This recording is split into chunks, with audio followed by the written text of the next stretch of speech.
Good morning, good afternoon, LinkedIn friends, HubSpot Nation. Welcome to episode 4 of the Road to Inbound 2025. The mayor of Inbound himself, Rob Jones, fresh off of the journey to Southbound, now focused on Inbound. Welcome, man. Good to have you. I've been off this week after Southbound, and this is one of the first things I've done. So, took a while to Committed. recover.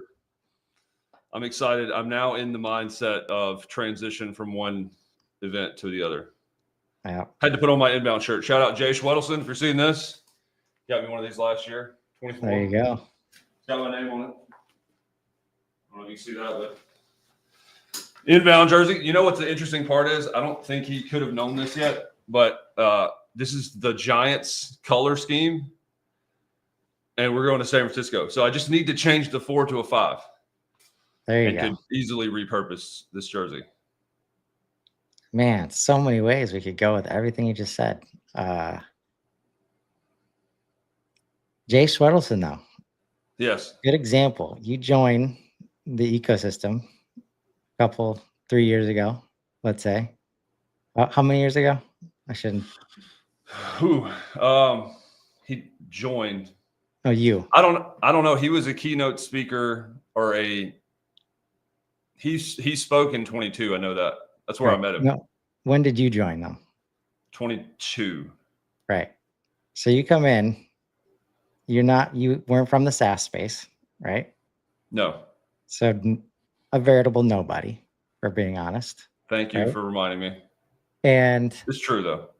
But now, 2 years later, you've got other, well-known speakers in the space. Like, it's not easy to get a speaking slot at Inbound. No. So, and Jay Schwedelson, well-known, I think, in the space, running his own events, like, great dude. Sending you, Rob Jones, who just entered the ecosystem, a jersey. How did you make that happen? Because I think that's what we're here is like, it's so easy to kind of pigeonhole Inbound experiences. Like, I got to go do this. I got to show up for the booth. I got to go to the sessions. I got to learn some stuff.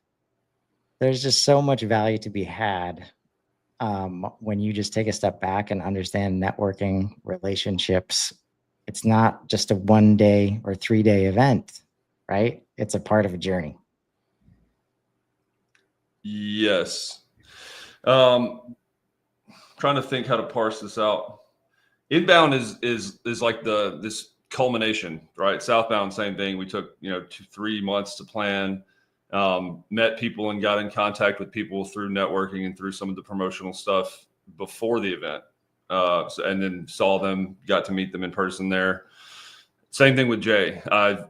At the first Inbound, kind of just walked up to him. How was your speech? He was like, "You're wearing an orange suit." And I was like, and I still don't look as good as you do. That hair is on point. And so, hit it off from there. I think it's showing up every chance you can, to an extent throughout the rest of the time. Like, we have jobs, obviously. Jay has kind of gone straight up since then and continued to go. But just being a fan of that and a fan of the story, the next year we were there, we went to the VIP thing beforehand, and he was there by himself, which is, to me, insane. I have a weird view of celebrity, and I was like, "Jay," I was like, "What's up, man? What are you doing here by yourself?" And he was like, just coming to hang out." It's kind of not the same speaker energy, not the same. I would have thought he would have had people around him, talking to him, signing autographs, whatever else. So we hung out. We did the little 360 camera thing and talked and chatted. So, fast forward last year, he was like, "Come find me at Inbound." I was like, "I'll, make sure your security detail knows who I am, Jay." So found him. He gave me this jersey, and he was like, "I had to get one for you, man." The mayor, he's like, you're the only one that didn't speak. Like, you're the only non-speaker that gets one of these because, we're buddies. So I don't know. I mean, it seems really dumb to say the best advice is to just be curious and friendly. But that is what networking can get you along the road to inbound. Yeah. No, I think it's, especially in this space, right? Like, if we could help people understand the safety that the HubSpot ecosystem has created, the community to be able to have, like, Rob's first inbound just walks up randomly in an orange suit and starts interviewing a speaker, and it's cool. Like, it's not gonna, like, maybe not every speaker will behave that way, but I'm sure you tried it with more than one. That's But where I just met knowing Sangram that too, and he just spoke at Southbound last week. Did the who was same that? thing to Sangram, and I wouldn't say we're close, like best friends or anything, but we speak every time I see him. I can send him a DM on LinkedIn and he'll respond. That type of relationship. I don't know if it fits into a category, you know what I mean, of like acquaintance, colleague, friend. It's very odd, but the point is it's familiarity, and it's me or whoever I'm speaking to showing up and being, genuinely interested and engaged and supportive. Yeah.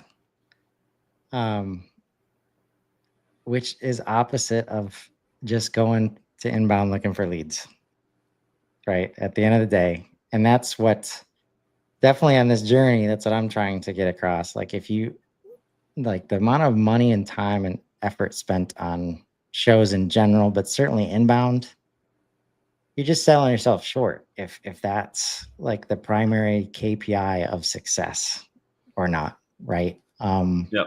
Because if that were the case, I mean, it's very hard to be present in that way, and in a way that will be memorable for the next year and the next year. And then, by the way, on LinkedIn in between, right? These are not one-off, experiences. And the beauty of the ecosystem, like, I haven't gotten any no's, very many no's when I reach out to, like, people that I would expect to, like, if we were in other situations, like heads of product and,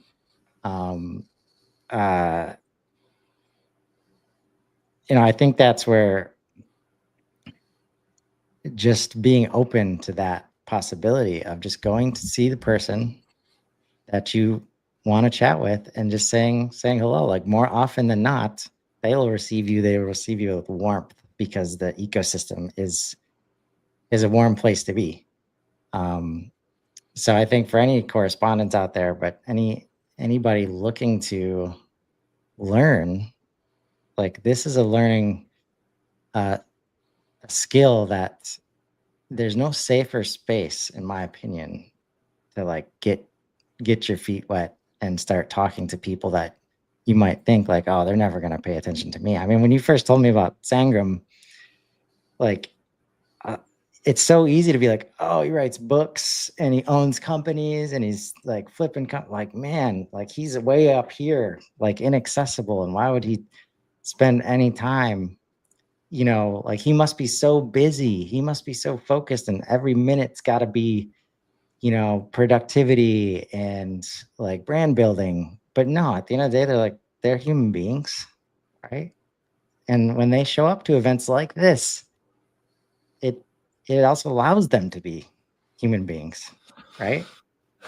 This is tricky though. And this is why you need to become familiar or have some familiar, because they're familiar to us, but you, Chris, me, like the non-keynote, the non-Kyle Jepsen, Sangram, Jay, there's a lot of people that will come up to them and ask a question or request it. That dynamic is different. What they're looking for, feel like I've come to realize, is familiarity in the audience.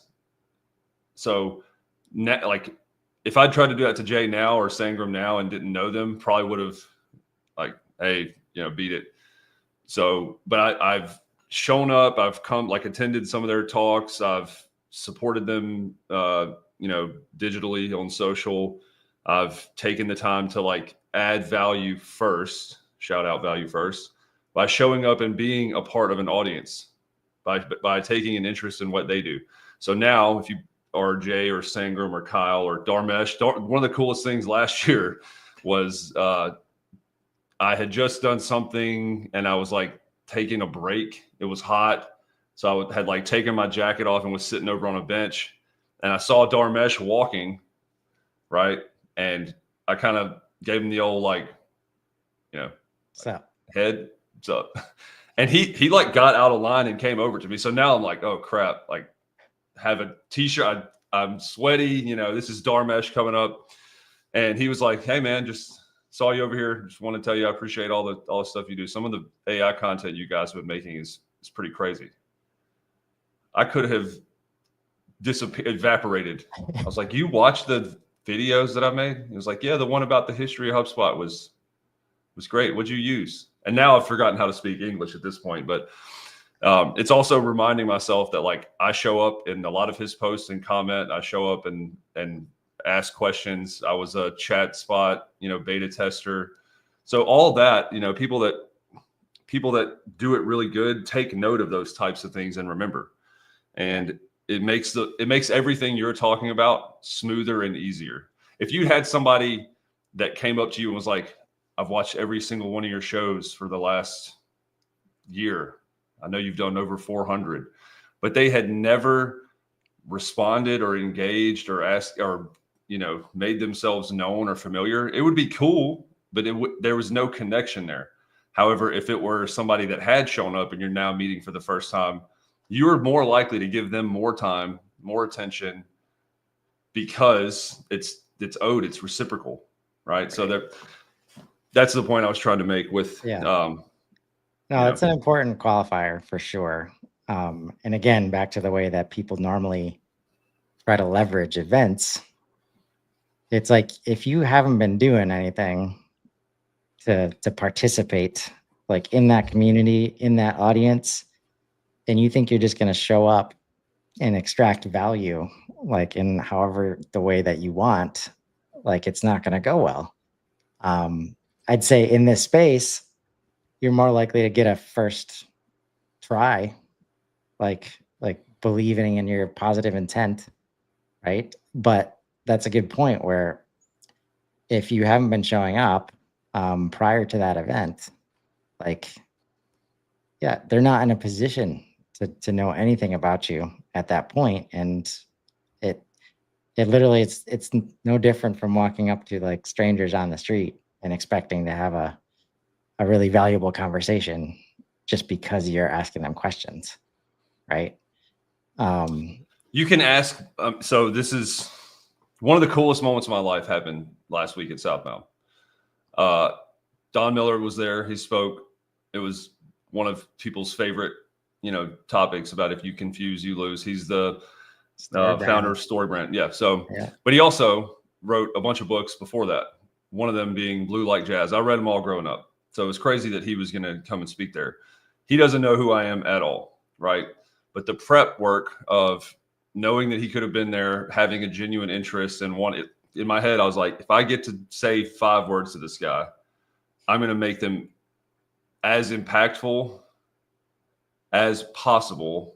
And it should be reflective of me being a super fan in like a not weird way. So there is kind of an art, I would think, to being able to ask a really good, quick question whenever you don't have, a lot of time to do it. But what I asked him was, Brendan said, Don's getting an Uber. If you're going to talk to him, he's right out there, hurry up. So I walked out. I said, hey, my name's Rob. Great to meet you. I just want to ask you one very specific question. In Blue Like Jazz, there was a line that said, the single greatest lie I've ever had to contend with is this, that life is a story about me. And it kind of changed my outlook. I read the book twice. I think that's where StoryBrand was born out of. You just apply the business overlay, right? So the single greatest lie a business can tell itself is that revenue is a story about them, something along those lines. And I was like, did you do that on purpose? Have you ever thought about it like that? Right? He said, to my shock, he was like, that's very interesting, actually. No, I didn't think about it like that. But yeah, you've got a point. And I was like, I listened to your podcast too, Don. I said, I know you edited that book like 53 times. And he was like, 54, but you got a good memory. No, that's great. I might have to talk about that on an upcoming podcast. So now here's me listening to his podcast every day to try to figure out if he works that in. But that, message or that question conveyed a ton of understanding, curiosity, and engagement with stuff, right away. So it was a really cool life moment for me having, get the chance to ask him that. And it was cooler that he was like, great point. Didn't think about it like that, but sure, Yeah, it definitely makes it easier when you have already. But this is where you can manufacture a little bit, some shared experience. You can create this space for shared experience. Because most of these people have made themselves available over the years with content. And again, pairing this ecosystem plus something like LinkedIn, where you can show up like in the comments, you can at least create the space to be seen, right? So anybody in particular that you're looking forward to this year, maybe I can show you the page. We can roll through some speakers. What do you think? Yeah, I mean, I know Amy Poehler is going to be there. I've seen a lot of you talking about sessions, keynotes, theme of the event in general, or I have to see Jay. Jay's going to do awesome. Ashley Foss, who I've gotten to know a little bit as well. I reached out to both of them for event advice about Southbound, and that was, I feel like the reciprocity and like interest begets interest, right? So me being interested in them and really not. You led this off with like, if your intent is to show up and just get leads or demos or book meetings and all that, that's great, but you have to have some kind of intent behind it. And it goes a lot further, I think, by showing up with the, like all the time as we do with, social LinkedIn, with the intent to just be interested, because it makes other people interested in you kind of as a side effect. So, but yeah, for Ashley and Jay, definitely want to hear them. Kyle, I think, is now 29 sessions this year. It's some astronomical amount. Show the list though. We can look through it. There it is. And I was actually on the page where Ashley. So let's say, give me some advice. I'm very interested in the concept of founder-led stuff, especially like getting active on LinkedIn. We're seeing a lot of great things from the Profoundly team, starting to get involved in various ways. If I were wanting to meet Ashley and have her give me more than just a minute, what would your advice be to me? My advice to you would be ask her how the glitter mask went for this session. How the what? Glitter mask. She does a like glitter skin care routine stuff before she gives speeches. I know that because I pay attention to those one little extra things you couldn't get from maybe just the LinkedIn byline or her Atlassian title. So if you want to get more than 1 second of her time, something along those lines, you could ask that, or you could say, are you bringing back the Disney karaoke this year? I heard you and Rob are gonna find a way to do another duet. Okay. That's the type of like insight and intelligence. It's like, excuse me, who are you? Like, right. Yeah, I did do karaoke. Yeah, I do have a glitter mask. What can I? That's not something that you'd, be able to look at this page and be like, Ashley, can you tell me about why founder-led brands falter? Yeah, I just did that session. You missed, you know what I mean? Like, there are ways to show up with genuine insights or nuggets, whatever, that will grant you some time or grant you some interest in return. And it looks like another option might be, and this is where you start to get interested. Like, I am interested in, like, obviously with value first stuff, like Age of AI versus Industrial Age, human-centered marketing, how to connect with audiences in the age of AI. I'm probably going to be interested in that book. Because what I wouldn't want to do either is just take what you said and then not look into anything related to those things and be like, hey, glitter masks. And she'd be like, oh yeah, you saw? Like, yeah, I get what? No, I actually don't know anything about that thing. But Rob Jones, that's where I would connect the dots. Like, Rob Jones told me to tell you this. And then like, that's classic networking, I think. Yes, name trying dropping. To create like shared energy. basically, right? Yeah. In any way you can. Yeah. I mean, maybe I don't think I misspoke, but the qualifier is like, you got to have something after the glitter mask comment. So thank you. Yeah. You can't just say that and then run back off into the audience. That would be, might have security looking for you. But yes, so then you can say like, tell me about the book. How's that been? Or I actually do a lot of this myself. It's great. Like if you could condense this into a sentence, should we be worried? Should I be worried about my, that type of thing that allows for, it's what do you call it? An icebreaker. So like the deeper your icebreaker or iceberger, if you want to go there, the better. And I think the more mutual interest and mutual energy, to your point, is created. Who else we got? Courtney Sembler. What's she speaking about? Everboarding. Yep. That's I want to see more of it. Honestly, this is how we solve a lot of the onboarding challenges that we have to HubSpot, is thinking of it as, look at that, as a continuous journey, right? Which I know you guys, the crisis of continuity theme in our narrative. That's what all this is turning into. You can make a joke. I mean, a lot of this is contingent on your personality. So I also know Courtney from HubSpot Academy and doing some promo stuff for them. But what I might say to her is like, there's onboarding, there's everboarding, which I'm aware of. What are your views on waterboarding? You think that would be a good other option? Right. So you can use humor if you know enough for it to be appropriate, or like at least to, turn an alarm or an alert on. I think she'd laugh at that. I feel like that's what people think of onboarding when it's not done well, is like this torturous, horrible experience that seems to not end. But yeah, this is going to be a great talk. I think it's right on point. And I think when we talked about DIY product last week, like that's kind of the intent there, is to be able to build stuff that creates a continuous self-education or update model for users. Yep. HubSpot's always updating. One and done onboardings aren't working anymore. Let's look at the main stage. What do you think? What do you think people get wrong when they consider like this?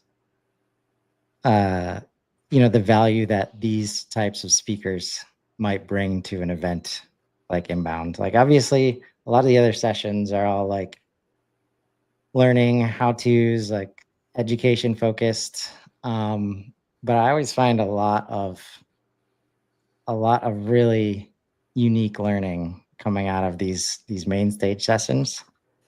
What has your experience been? I can speak to that from last week. Will Allred, who is the co-founder of Lavender, Lavender was born in Atlanta Tech Village, 7 years ago, almost to the day of the event.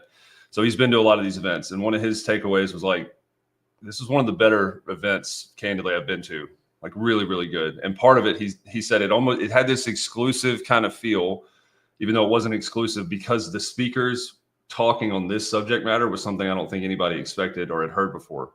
You have the CEO of the Ritz-Carlton, former, Horst Schulze, talking about hospitality and transferring this to B2B SaaS. Like, that's interesting. You have the, chairman of the board of Chick-fil-A and Dan Cathy and Donald Miller and all these other people applying stuff that you might not think. StoryBrand is kind of an exception, but like applying these learnings and stuff from other industries or from their experience into this unique setting. That's the value, right? Like that. But again, a lot of recency bias here because I just had that, but everybody was talking about that from a guest perspective, not just us, the hosts, not just the other sponsors, but like I was blown away. It's been really cool to see like TikToks and see social posts about like, this was unreal because I never expected to get the type of value that I got from hearing these people talk about this thing. It almost didn't fit. You wouldn't think that Chick-fil-A, hospitality would transfer. But we nailed the theme of the event, and so it was very valuable to the guests. Even that, like not attendees, but guests. They were our guests. So that type of stuff, you have to, I don't know. What would you say? Like Amy Poehler talking about business or talking about, how to use HubSpot would not be very interesting to me. She's not going to do a Kyle Jepsen type of like how to become a super admin session. I would hope she didn't. But to say that she doesn't have a perspective and a value from all the stuff she's done in her 30-year career in show business and writing and acting and probably has some business. It was crazy to see Reese Witherspoon last year and start like researching that and be like, she's worth almost $1 billion from the book club and Hello Sunshine and all the other stuff. So, for me, it's looking for how to translate some of their learnings experience into how it could be, immediate for me. And it usually is a reinforcing function, right? Like you don't have to necessarily wake up every morning at 3 a.m. and do all this other stuff, but like successful people have a routine. I've now heard of 30 people that say like, oh, you should probably have some kind of routine. Got it. Right. Like check that box. Yeah, that was my takeaway. That was the one habit I created after my first inbound in 2023 was based on Brian Halligan's discussion with Andrew. I don't remember his last name, but a health guy that Dr. Andrew Huberman. Yes, thank you. Take cold showers, and what they do for dopamine and stuff, and every day it was one of the first actual daily habits that I've created in my life, and that was from the main stage. But also like these are successful people. That's why they're here. And if you can kind of detach yourself from I need to learn about HubSpot while I'm at this HubSpot event, it opens you up. Like my favorite line from Ryan Reynolds last year, right? You got to be willing to suck at it first when it comes to creating content. And a lot of the things, most of the things related to marketing, sales, the whole customer experience. And when you hear that from somebody like that, who's uber successful and has tried a lot of things, and obviously not all of them are smash hits, just hearing the tone around it, and obviously not every speaker is necessarily like that, but just all these unique views from outside. And it also helps put in perspective, there's a whole wide world outside of HubSpot that doesn't care about HubSpot and doesn't actually need HubSpot. So when you're marketing in situations thinking people are surely going to understand what HubSpot is, and it's no, maybe not so much. There's another thing I'll share where I think it was during one of the comedy routines, where somebody they're asking what you did, and you could see that the person was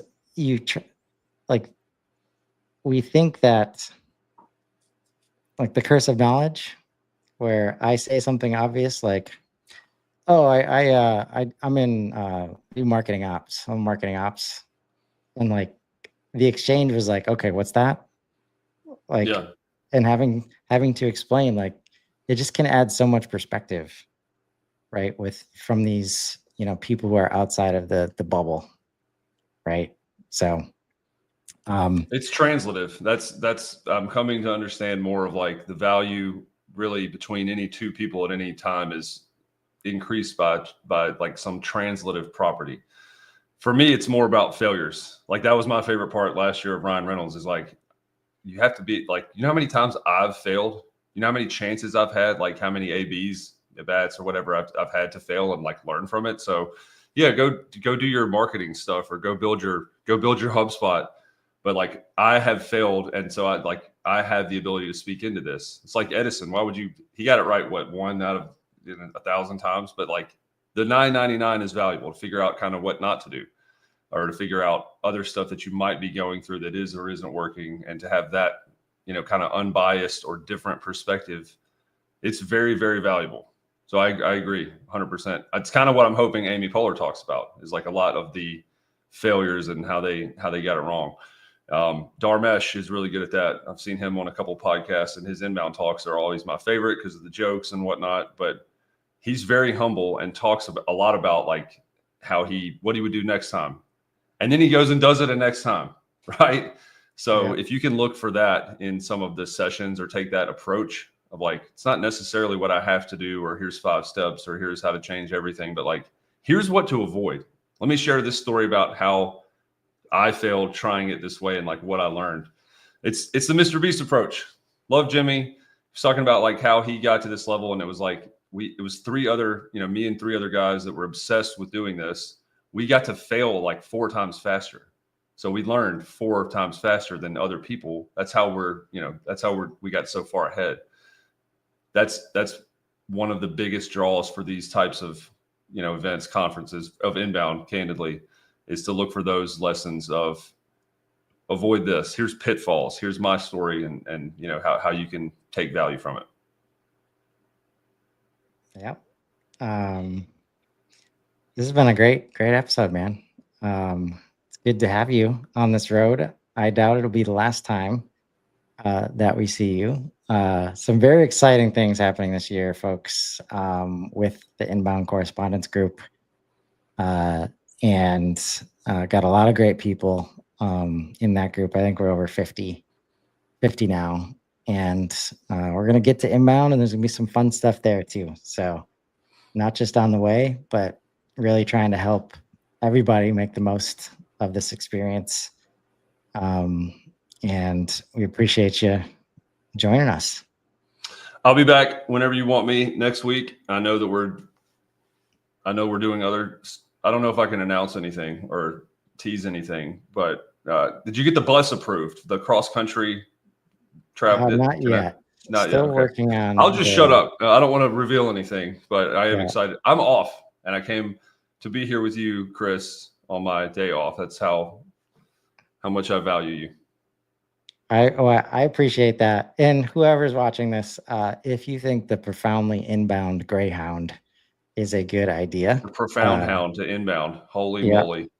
Because it's not in Boston, it's in San Francisco. So if you're in Boston and you'd sign up for a cross country, like, there's no way to present it where it's like, oh yeah, I want to do that. It's like, all right, well maybe if you show me 50 other people. But yeah, be the best investment ever as far as like networking, content, value, camaraderie. If somebody out there, please, I don't know how much it is to rent out a Greyhound for a week, whatever it is. But if there is an ecosystem it could work in, it is this one.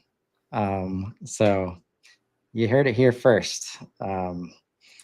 If it comes to pass, if not, it'll be something fun to talk about on the way there. So appreciate the Mayor of Inbound stopping by today, and we hope everybody has a great weekend. Thanks, Rob. Thanks, Chris.